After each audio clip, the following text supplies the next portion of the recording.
नमस्कार मंडळी, सुलभाच तडका या यूट्यूब चॅनलवरती तुमच्या सर्वांचं खूप खूप स्वागत आहे। आज आपण बनवणार आहोत गरमागरम शेंगोळ्या।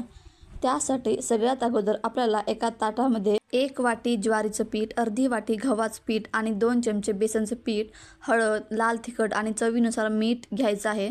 दुसरीकडे आपल्याला एका खलबत्त्यामध्ये लसण, जिरे, हिरवी मिरची आणि कोथिंबीर ठेचून घ्यायचं आहे आणि हा 1 चमचा ठेचा आपल्याला पिठामध्ये टाकून छान पीठ मिक्स करून घ्यायचं आहे आणि लागेल तसं थोडंसं पाणी घेऊन आपल्याला पीठ छान मळून घ्यायचं आहे।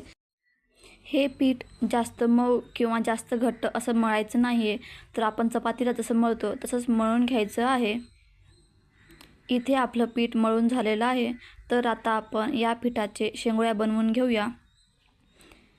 शेंगोळ्या आपण हातावर किंवा पोलपाटवर कशावरही बनवू शकता आणि हे शेंगोळ्या आपण कोणत्याही आकाराचे बनवू शकता।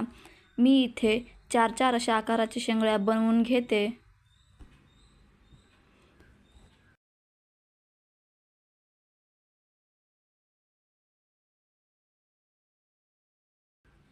आणि इथे माझे सर्व शेंगोळ्या बनवून झालेले आहेत। आता आपण फोडणी घालून घेऊया। त्यासाठी तेल गरम झाल्यावरती त्यामध्ये मोहरी, जिरे, कढीपत्ता आणि 1 चमचा ठेचा टाकून छान परतून घेऊयात। हे परतून झाल्यावर आपण त्यामध्ये हळद आणि 2 ते 3 ग्लास पाणी आणि चवीनुसार मीठ टाकून घेऊयात। दुसरीकडे आपण 2 ते 3 चमचे दही फेटून घेऊयात आणि ही दही आपण त्या पाण्यामध्ये टाकून घेऊया। त्याच पाण्यामध्ये आता आपण सर्व शेंगोळ्या टाकून घेऊयात।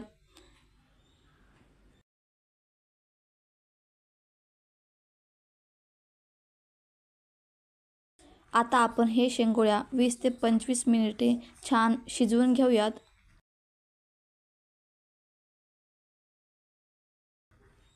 20 ते 25 मिनिटे झाल्यानंतर आता आपले शेंगोळ्या छान शिजलेले आहेत।